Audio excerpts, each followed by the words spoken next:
So, you want to buy a house in Puerto Rico? There's a few things you need to know before you get here and before you start the home buying process. So, let's get into it.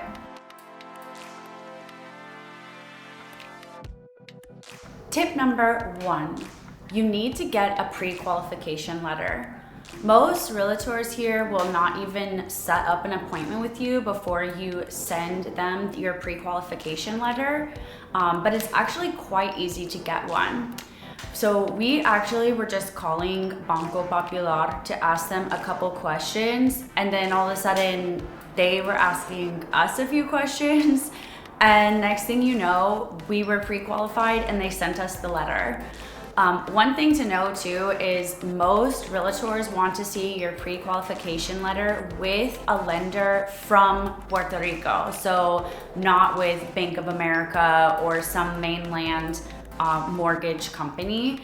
So it's good to just at least start by calling Banco Popular. They are everywhere here on the island. But just because you get the pre-qualification letter with them doesn't mean you have to actually go through and get the mortgage with them. So keep that in mind. To speed things up, just call one of the bigger banks here and go ahead and get your letter.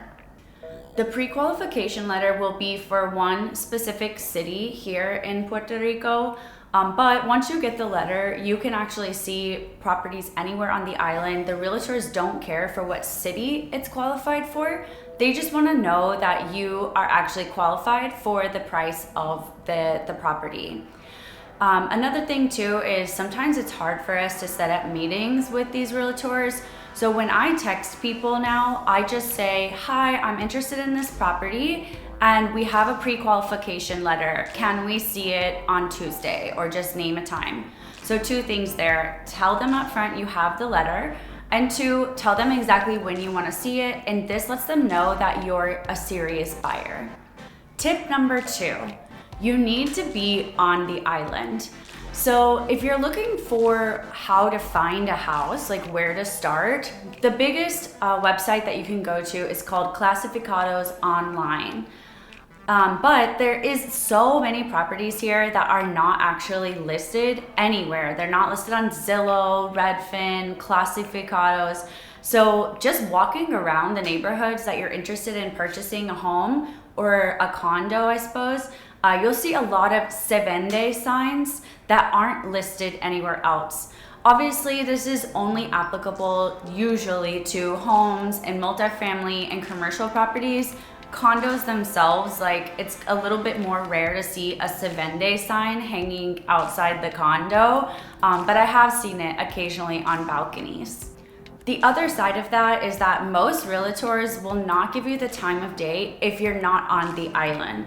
So I remember when we were still in Brooklyn, we were messaging people saying like, we're gonna be there in a week, we're gonna be there in 2 weeks, can we set something up? And pretty much they don't care. They're looking for the buyer that's here right now with money to spend and ready to start the process. Tip number 3, if you're buying a condo, you need to be prepared to put 10 to 20% down for your mortgage. So when we first started looking at properties, we were really excited about doing an FHA mortgage, which means it's only 3.5% down. But in order to qualify for FHA, the condo building has to go through some sort of paperwork process in order to become a qualified FHA like property. I don't fully understand, but what I do know is they don't want to do that. They don't want to put the time into doing that, nor do they need to, because right now things are flying off the shelves here like hotcakes.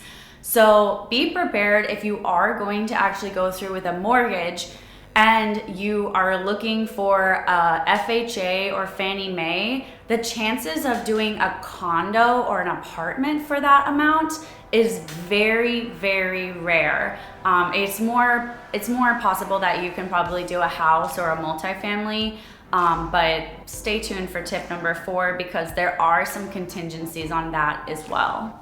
So tip number 4, be prepared to also have 10 to 30% backup cash on top of what you're putting down for the mortgage. So right now, houses here are not appraising at what they're listing for, and significantly less than what they're listed for. That means if you have a $200,000 property and it appraises for $160,000, the bank mortgage is for $160,000. Meaning you have to pay upfront $40,000, the difference between $200,000 and $160,000 to the sellers, and then you have to put your 10 to 20% down on the $160,000 mortgage. It's a lot of money. Another problem is there's a lot of investors here coming in and buying all cash. So you're up against people who are able to bid up the price. And you're also up against people that are able to do all cash closes, meaning we don't have to go through the bank process. And sellers obviously want that. So there is one thing you'll see over and over on clasificados is no dación, not subject to appraisal. There is one loophole that we have seen work a couple times when making offers, and that is to actually say, okay, our offer is $200,000. It's not contingent on appraisal, but if it doesn't appraise for at least $190,000, then we have the option to renegotiate. And at that point, if we can't come to a new price, then us, the buyer or the seller, has the option to back out without any sort of penalty, meaning we'll get our deposit back from the option contract. Although it still feels like this is subject to appraisal, interestingly, people are more interested in this idea of, okay, it has to at least appraise for X amount, and if not, we'll renegotiate the contract. Give that a try if you do see notación on any of the listings. I think you have like a 50-50 chance of actually securing an offer with that strategy.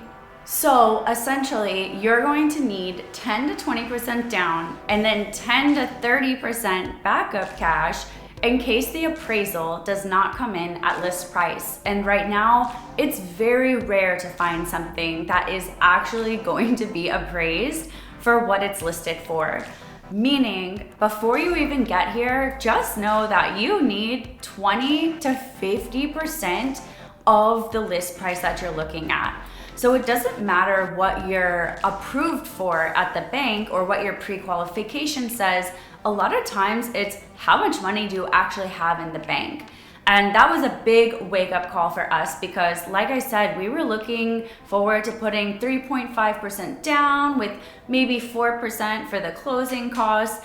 No. It's looking like we're gonna have to do 25 to 35% of whatever the list price is. So the price of house that we originally started looking at has very much diminished.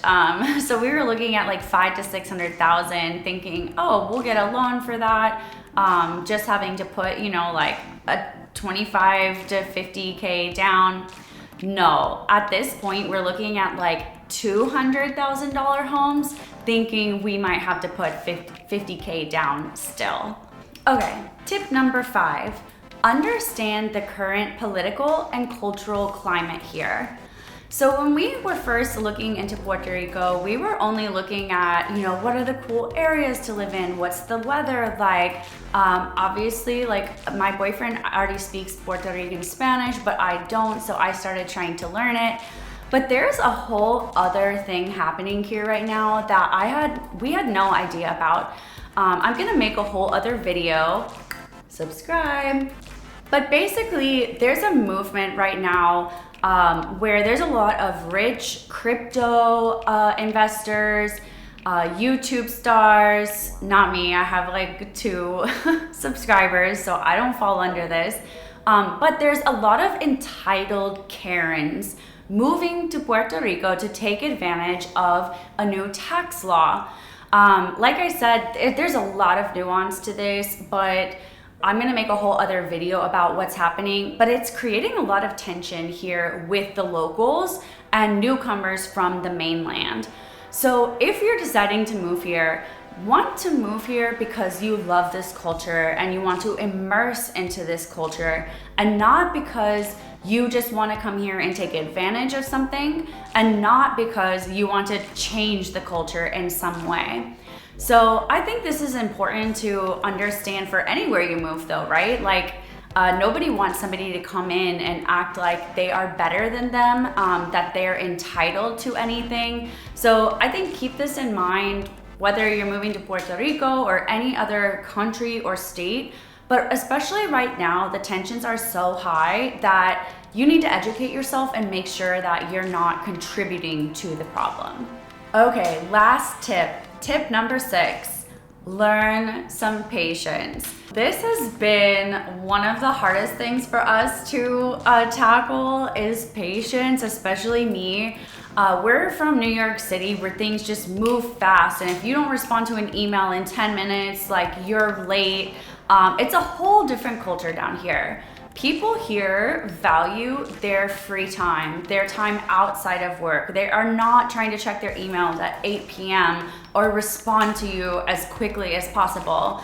And so when you come from a culture where that is expected, you expect that everywhere else.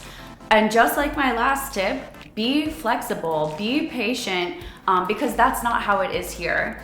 So it's very common for us to email like a realtor or a loan officer on a Monday, no response. Email on a Tuesday, no response. Email on Wednesday, Thursday, and then finally like she'll call us on Friday and be like, hey, how's it going? As if like we weren't trying to contact her, we're not trying to buy like the biggest asset we've ever bought in our life, just like a totally casual thing. And it's so funny because it's just a totally different dynamic, and it's not malicious either. It's just genuinely like they will get to things when they get to things. So don't feel like you're gonna come here and find a house and then like you're gonna put a pep in your step so everybody else is too, because they're not. I think it's a very realistic time frame to think 2 to 3 to maybe even 4 months to close on a house. You could put the option contract together and send in the deposit, and it could be a month before you actually set up an appraisal and see if you're actually going to get the house and go through, because you don't know what the appraisal price is going to be. So having some patience and understanding that it's gonna take a while, and I think if you come into the process with that mindset, that it will lead to a lot less frustration when things do actually start taking a while. Okay, so that is all the tips that I have for you today. I have so much more to say. We have learned so much about moving here, the real estate process, the culture, just so many things. So I plan on making a lot more videos, but if there's anything in particular that you're interested in knowing more about, please leave me a comment. Like the video so I know people actually care about this that I'm talking about. We tried to find a lot of information before moving here, and that's the big reason why I'm making these videos, because there was a lot of questions that we still had and that were left unanswered. So thanks for watching. Subscribe, like, let me know what you think down below, and I look forward to seeing you in my next video.